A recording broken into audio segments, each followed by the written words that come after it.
লেখা দিও বাসার মোড়ে সুন্দর স্মৃতি ভিড়ে বিক্রি হয় সন্ধ্যার থেকে রাত 10টা পর্যন্ত ডিম বিক্রি হয়। এই যে আমাদের ডিম পিঠাও আছে। হ্যাঁ, ডিম পিঠা।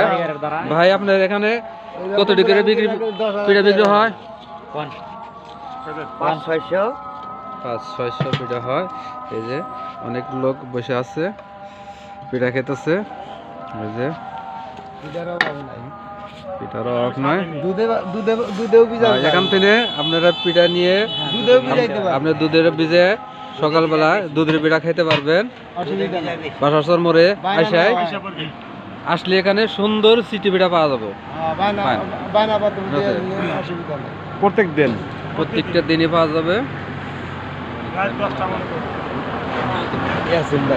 আমাদের ইয়াসিন ভাই শুধু